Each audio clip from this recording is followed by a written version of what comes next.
Alors, bonsoir à tous.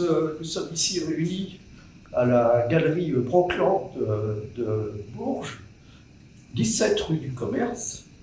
Et cette galerie ménage un espace pour pouvoir exposer deux pleurants qui sont à ma droite et à ma gauche.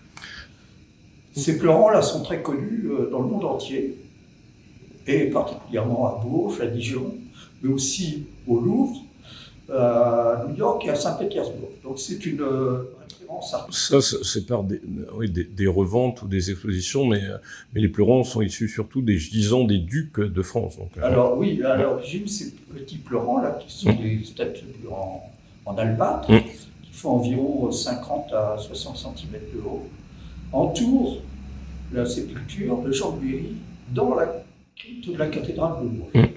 Alors il y a eu aussi de nombreuses copies qui ont été faites par rapport à ces pleurants-là, mais les originaux sont dans la crypte de la cathédrale de Bourges. Il y en a aussi au Palais Jacques-Cœur. Palais Jacques-Cœur, il y en a aussi. Alors il y en a aussi au Palais Jacques-Cœur, il y en a à Dijon, il y en a dans un château, le château de la Verrerie, qui est dans le sud-est, le nord-est de Bourges. Donc pas très loin, c'est bien. Ouais.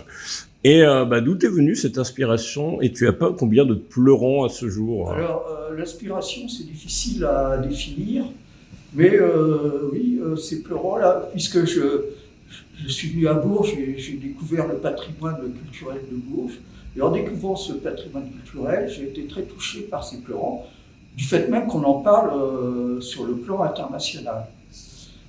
Donc ça a créé chez moi une forme d'inspiration, on peut dire. Et j'ai fait des travaux de façon plus contemporaine sur cette inspiration des pleurants. Et donc tu en as peint combien ce jour dans cette série-là? Entre 10 et 15 environ. On avait fait déjà une vidéo, il me semble, au mois de... entre mars et mai, où c'est d'ailleurs celle qui buzz le plus actuellement te concernant sur la chaîne YouTube, où on en avait présenté 14 ou 15 depuis chez toi, ton atelier. Ouais. C'est cela, oui. Ouais. Et, parce que chaque pleurant a une attitude et qui est absolument spécifique. Il n'y en a pas deux qui se ressemblent. Ils ont tous vraiment un style commun, mais ils ont une spécificité qui leur est unique à chaque pleurant. C'est ça qui fait aussi le fait qu'ils sont touchants, et même symboliquement, on sent vraiment des gens dans l'humilité monastique, dans le dépouillement. Et puis dans le pleurant, puisqu'à l'époque, quand il y avait des gens illustres qui décédaient, ils recrutaient des gens pour pleurer. Hein, ce qui était... justement, comme les ducs dont on parlait tout à l'heure. Ce qui était symbolique. Mais ça existe aussi dans d'autres civilisations, où quand il y a des gens qui décèdent, lors de la cérémonie, il y a des gens qui sont embauchés, entre guillemets, pour pleurer.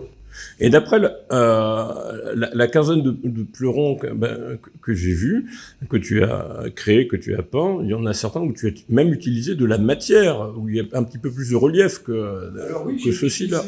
Des tissus un peu décomposés, qui peuvent ressembler aussi aux robes de bure que portaient les pleurants. Donc il y a un côté très rustique, très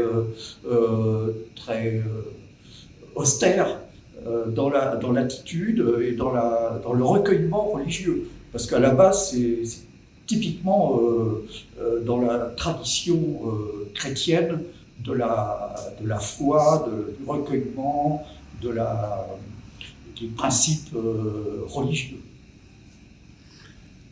Ok.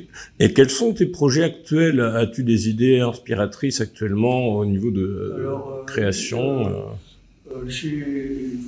J'ai des projets parce que je découvre des nouveaux livres d'art à la médiathèque de Bourges, et aussi à une nouvelle librairie qui s'est ouverte rue du Commerce, qui est très bien achalandée. Et qui est juste à côté d'ailleurs. Et à l'instant, regarder des livres d'art, et à chaque fois, ça me stimule des inspirations, voire des envies plus ou moins concrétisées.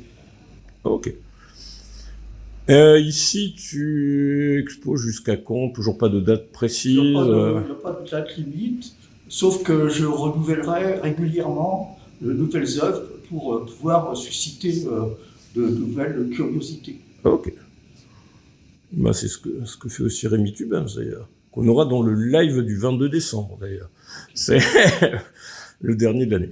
Et donc, c'est bien. Et donc, la galerie est située à quel endroit de Bourges? Toi qui aimes bien faire la promotion des commerces locaux. Elle est située très exactement 17 rue du Commerce, au début de la rue, début de la rue du Commerce dans Bourges, dans le centre-ville, en face de la Société Générale. D'accord. Et donc la galerie la librairie au numéro 19. La librairie est juste mitoyenne, Ok. numéro 19. Ok, et puis donc pour conclure, un dernier mot pour la fin. Merci à JMAG et à Brockland de m'exposer, de me faire connaître, voire reconnaître. J'ai d'autres projets aussi d'exposition à l'hôtel de Panette, Ouais. à qui j'ai proposé aussi d'exposer chez eux. Qui est en face d'une galerie qui expose de moins en moins, la galerie du Phare, qui était très active il y a quelques années. Mais bon. Et le phare s'est éteint. Plus ou moins, parce qu'elle est toujours en vie, mais bon. C'est un dernier mot. Eh bien, je répète, merci à JMAG et à Brockland de m'exposer.